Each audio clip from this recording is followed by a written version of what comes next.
What in the hell am I looking at? Okay, so whatever this is part of the mystery. Let me give you a closer look.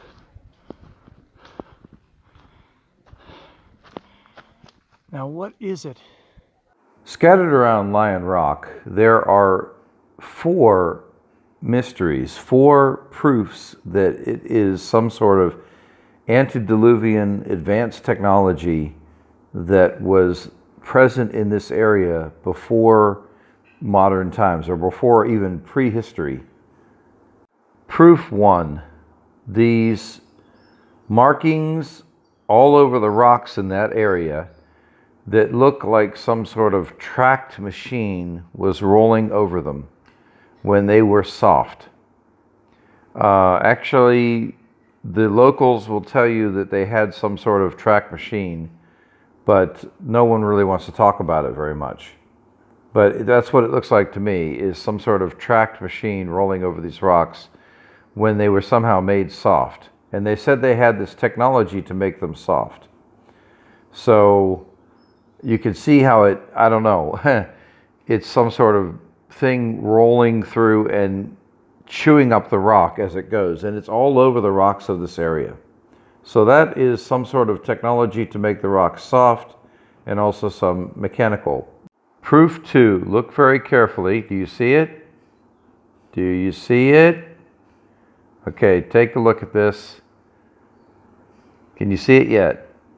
Only you can see this when you are right up on the rock. Check it out. It's actually a hidden door, and they actually say that there is the entrance to some sort of interior palace, underground or maybe in the middle of the earth palace for the ancient gods. Can you see it here? Look very carefully. You should be able to see it.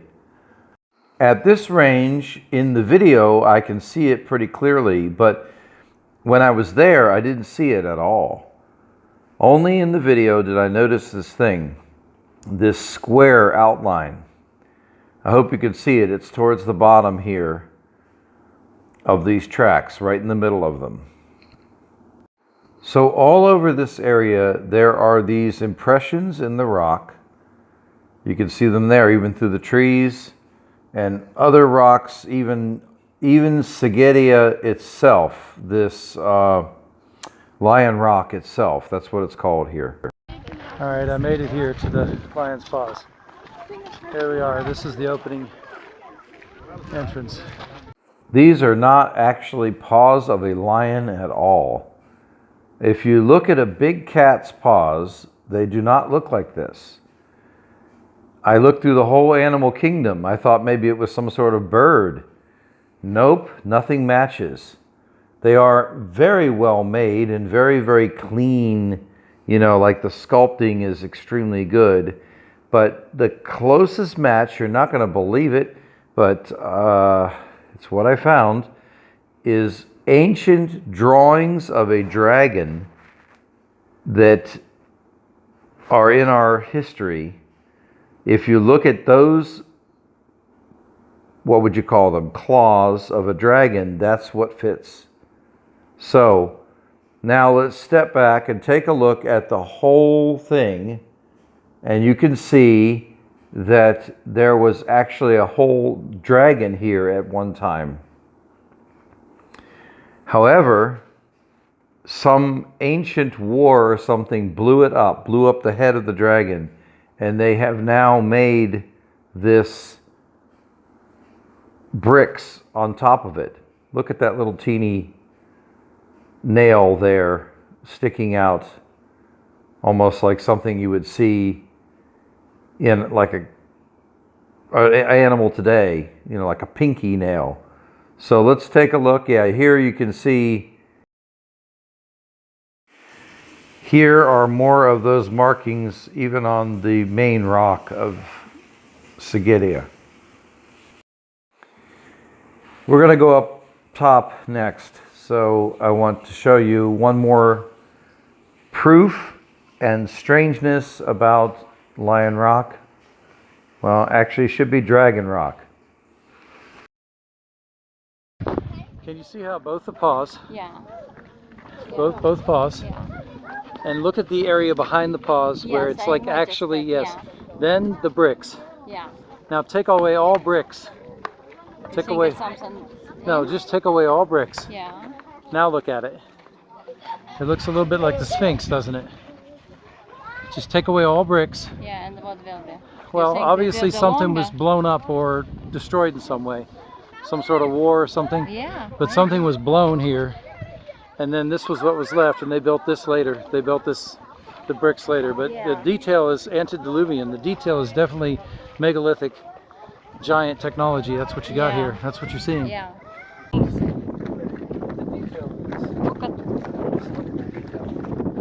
It's definitely something. Look at the cuticle. See the cuticle? And the cut of the, yeah, it's definitely something.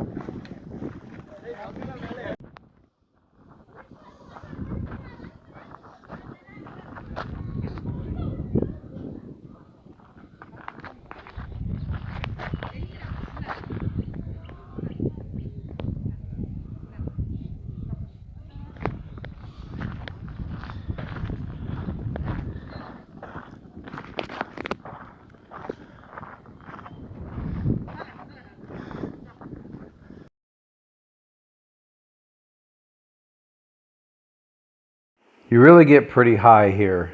I mean, it's going to be a long climb. It's going to be very hot, so be ready for that.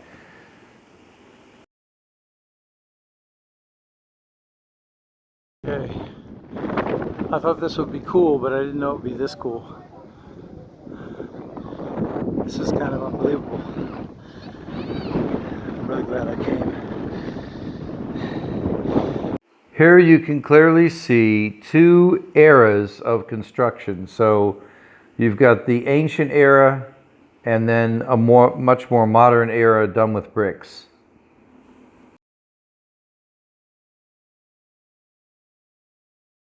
Just like if you've ever been to the Sphinx in Egypt, if you look closely, there are bricks making the new legs and paws of the Sphinx.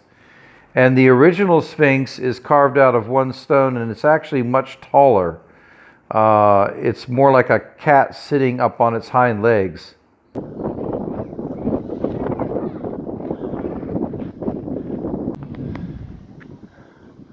don't understand, but it's cute. They were all there together.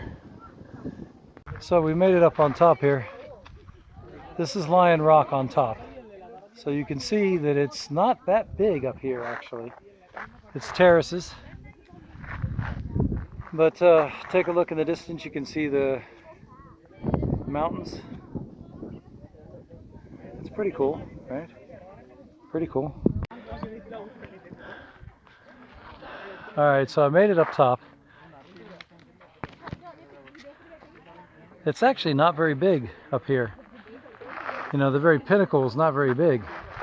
It's quite a hard climb. The mountains are in the distance. But, you know, definitely worth seeing. So they built this. This is like a defensible position way up here in ancient times. But I think in ancient times it might have been something else.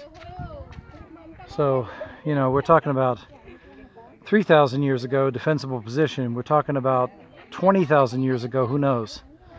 You know, that's the way I see history anyway now. So Dasha asked an interesting question. Why is there a pool on top of a rock when there's not much rain up here? And I said, well, it's maybe a spring, you know. And there's a couple reasons I can tell you maybe yes. If you look here in the water, you can see plants that are growing. So that means it's been here for a long time. And you can look over here on the side, you can see the water coming in. A rock, a solid rock, should not have a spring coming out of it. I mean, you hear about this kind of stuff in ancient biblical times like Moses and stuff. So there was definitely some technology where you could get a spring of water coming out of a rock. But there's your proof, because it would normally evaporate, but it's being refilled constantly. There's not that much rain on the top of the rock here to keep this thing full.